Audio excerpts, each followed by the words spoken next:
আসসালামু আলাইকুম, স্বাগতম জানাচ্ছি শিমু রান্নাঘরের নতুন একটি ভিডিওতে। আজকে আমি আপনাদের সাথে ফ্রুটস জেলো পুডিং তৈরি করে দেখাবো। আমি কিছু বিদেশি বড়লোকি ফল দিয়ে আজকের ফ্রুটস পুডিংটি তৈরি করে দেখাবো। আপনারা চাইলে কিন্তু দেশীয় কয়েক রকমের ফল মিশিয়ে এই জেলো পুডিংটি তৈরি করতে পারেন। তো এখানে আমি বিদেশি কয়েক রকম ফল দিয়ে আজকের এই জেলো পুডিংটি তৈরি করব। যে ফলগুলো দিয়ে আজকের পুডিংটা তৈরি করব সেই ফলগুলো নেওয়ার জন্য এখানে আমি একটা সুপার শপে চলে গিয়েছি। আর সুপার শপ থেকে আমি আমার পছন্দ মতো কয়েকটি ফল নিয়ে নিয়েছি, যার মধ্যে আছে কিউই আর আছে বিদেশি গাব। এরপর নিয়েছি আমি স্ট্রবেরি, নিয়েছি দুই রকমের দুইটা ড্রাগন ফল। তো আমি সবগুলো ফলই একটা জায়গায় পেয়ে গিয়েছি, তার জন্য এখানে আমি সুপার শপ থেকে নিচ্ছি। আপনারা চাইলে কিন্তু বাজারে যে ফলের দোকানগুলো থাকে সেই ফলের দোকানগুলো থেকেও নিতে পারেন। তো এখানে আমি দুই কালারের দুইটা ড্রাগন ফল নিয়েছি, একটা হচ্ছে লাল আর একটা হচ্ছে সাদা। তো ফলগুলো নেওয়ার পর আমার মনে পড়েছে যে আজকের পুডিংটা বানাতে আমার কিন্তু আগার আগার পাউডার লাগবে। তো তার জন্য এখান থেকে আমি একটা আগার আগার নিয়ে নিয়েছি। তো ফলগুলো নিয়ে আমি বাসায় আসার পর খুব ভালোভাবে ধুয়ে পরিষ্কার করে নিয়েছি। তো অবশ্যই কাটার আগে কিন্তু ফলগুলো খুব ভালোভাবে ধুয়ে পরিষ্কার করে নিতে হবে। তো প্রথমেই আমি ড্রাগন ফলটা কেটে নিচ্ছি। তো প্রথম ড্রাগন ফলটা কিন্তু আমার লাল হয়েছে। তো এখানে আমার কিন্তু পুরো ড্রাগন ফলটা লাগবে না, এখান থেকে আমি অর্ধেকটা ড্রাগন ফল নিব। তার জন্য আমি অর্ধেকটা কেটে ড্রাগন ফলের খোসাটা ছাড়িয়ে এরপরে পছন্দ মতো টুকরো করে নিব।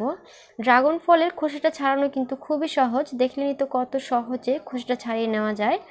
তো খোসাটা ছাড়িয়ে আমি ড্রাগনটাকে এরকম পাতলা পাতলা স্লাইস করে কেটে নিচ্ছি। একটা কেটে নেওয়ার পর আমি একটা সাইডে রেখে দিব, এরপর আরেকটা কেটে নিব। তো এই ড্রাগন ফলটা কিন্তু আমার সাদা পড়েছে, অনেক সময় দেখা যায় দুই কালার দুইটা কিনলে দুইটাই একই কালার পড়ে। তো আমার কিন্তু দুই কালার পড়েছে। আর ড্রাগন ফলগুলো কিন্তু যথেষ্ট মিষ্টি ছিল, অনেক সময় বাজার থেকে কিনলে ড্রাগন ফলগুলো মিষ্টি হয় না। এই ড্রাগন ফলগুলো কিন্তু যথেষ্ট মিষ্টি ছিল, আমার থেকে বেশ ভালো লেগেছে। তো আমি সাদা ড্রাগন ফলটাকেও কেটে নিয়েছি। আপনারা ড্রাগন ফলটাই কিন্তু এভাবে করেও কেটে নিতে পারেন, খোসার উপরে রেখে পরে টুকরো টুকরো করে এরপরে খোসাটা ছাড়িয়ে নিতে পারেন, এভাবে করলেও কিন্তু সুবিধা হয়। তো ড্রাগনটা কেটে নেওয়ার পর আমি কিউইটা কেটে নিচ্ছি। কিউইটাও কিন্তু আমি কেটে নেওয়ার আগে খুব ভালোভাবে ধুয়ে পরিষ্কার করে নিয়েছি। এরপর আমি প্রথমে খোসাটা ছাড়িয়ে নিচ্ছি। তো এই কিউইটা কিন্তু বেশ ভালো লেগেছে আমার। আপনার কিউই কেনার সময় কিন্তু একটু নরম দেখে কিনবেন, যে কিউইগুলো পেকে যায় সেগুলো কিন্তু খেতে বেশি ভালো লাগে। এই কিউইটা কিন্তু একটু কাঁচা, তারপরেও কিন্তু আমার খেতে ভালো লেগেছে। একটু টক লেগেছে আমার, তারপরেও এই কিউইটা খেতে অসম্ভব লেগেছে। তো আমি কিউইটাকে এরকম পাতলা পাতলা স্লাইস করে কেটে নিচ্ছি। আপনারা কিন্তু আপনাদের পছন্দ মতো যে কোনোভাবে কিউইটাকে কেটে নিতে পারেন। তো এরপর আমি কেটে নেব গাব। বিদেশি গাবটা আমাদের বাংলাদেশের গাবের মতো না, বিদেশি গাবটা কিন্তু খেতে বেশ লেগেছে আমার, খুবই মজা হয়েছে, অনেক মিষ্টি লেগেছে এই গাবটা।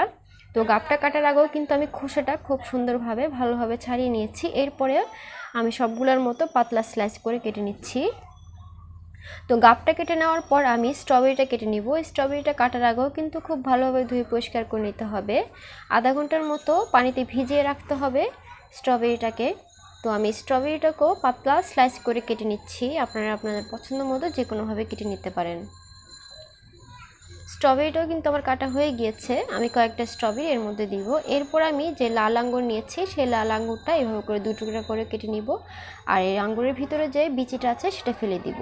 আমার কিন্তু সবগুলো ফ্রুটস কেটে নেওয়া হয়ে গিয়েছে, আমি সবগুলো ফ্রুটস একসাথে কেটে একটা সাইডে আলাদা করে রেখে দিয়েছি। এবার আমি যে আগার আগার নিয়েছি সেই আগার আগারের মিশ্রণটা তৈরি করে নিব। এটাই হচ্ছে আমাদের আজকে জেলো পুডিংয়ের মেন পার্ট। তো এখানে আমি প্রথমে 5 কাপ পানি নিয়েছি, এরপরে 1 কাপ পরিমাণ চিনি নিয়েছি। তো চিনিটা পানির সাথে খুব ভালোভাবে মিশাতে হবে। এ পর্যায়ে কিন্তু চুলার জালটা জ্বালানো যাবে না। চিনিটা খুব ভালোভাবে মিশে যাওয়ার পর 2 টেবিল চামচ পরিমাণ আগার আগার পাউডার দিয়ে দিতে হবে। তো আগার আগারটা দিয়েও খুব ভালোভাবে মিশিয়ে নিতে হবে। পানির সাথে যতক্ষণ না পর্যন্ত মিশছে ততক্ষণ না পর্যন্ত মিশিয়ে নিতে হবে। আগার আগারটা দিয়ে খুব ভালোভাবে মেশানোর পর কিন্তু চুলার জালটা জ্বালাতে হবে, তা না হলে কিন্তু জমাট বেঁধে যাবে। তো আমি খুব ভালোভাবে পানির সাথে মিশিয়ে তারপর চুলার জালটা জ্বালিয়ে দিয়েছি। আর চুলার জালটা কিন্তু মিডিয়ামে রেখে কিন্তু এই মিশ্রণটা তৈরি করতে হবে। বেশি বাড়িয়ে দিয়ে মিশ্রণটা তৈরি করতে গেলে কিন্তু ঘন হয়ে যাবে। তো একটা বলক চলে আসলেই কিন্তু চুলার জালটা বন্ধ করে দিতে হবে। আমার এই মিশ্রণের মধ্যে কিন্তু খুব সুন্দরভাবে একটা বলক চলে এসেছে। আমি আরও কিছুক্ষণ নেড়ে চেড়ে দিব যেন নিচে দিয়ে লেগে না যায়। তো মিশ্রণটা যখন তৈরি করব তখন কিন্তু অনবরত নেড়ে চেড়ে মিশ্রণটা তৈরি করতে হবে, তা না হলে কিন্তু আগার আগারের মিশ্রণটা নিচে দিয়ে লেগে থাকবে।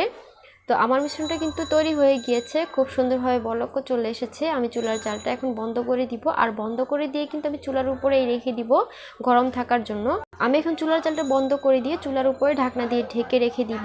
এরপর আমি চলে যাব পুডিংটা সেট করার জন্য। তো এখানে আমি একটা বাটি নিয়ে নিয়েছি। বাটির প্রথমে এখানে আমি 1 কাপ পরিমাণ যে মিশ্রণটা তৈরি করেছিলাম সেই মিশ্রণটা দিয়ে কিছুক্ষণের জন্য বাইরে রেখে দিব, এই মিশ্রণটা একটু ঠান্ডা হয়ে আসা পর্যন্ত। যখন এই মিশ্রণটা একটু ঠান্ডা হয়ে যাবে তখন আমি ফ্রুটসগুলো সাজিয়ে দিয়ে দিব। আমি একটু সাজিয়ে লেয়ার করে ফ্রুটসগুলো দিয়ে দিব। আপনারা চাইলে কিন্তু সবগুলো ফ্রুটস একসাথে মিশিয়ে বাটির মধ্যে দিয়ে তারপরে এই মিশ্রণটা ঢেলে দিতে পারেন।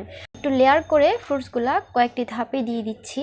তো আমি প্রথমে একটা ধাপ দিয়ে দিচ্ছি, নিজের পছন্দ মতো করে সাজিয়ে আমি ফ্রুটসগুলো দিয়ে দিচ্ছি।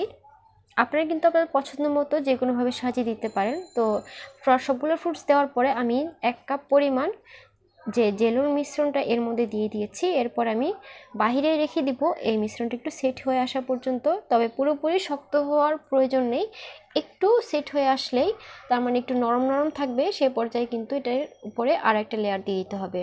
তো আমার মিশ্রণটা একটু শক্ত হয়ে গিয়েছে, তার জন্য এর উপরে আমি আরও কিছুটা মিশ্রণটা দিয়ে একটু নরম করে নিব। এরপরে আরও একটি লেয়ার ফ্রুটস দিয়ে দিব।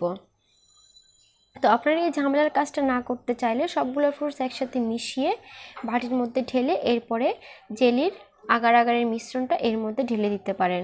আমি কয়েকটা ধাপে ফ্রুটসগুলো দিয়ে তার উপরে আবার জেলির মিশ্রণটা এর মধ্যে দিয়ে কিছুক্ষণ রেখে দিব একটু সেট হয়ে আসা পর্যন্ত।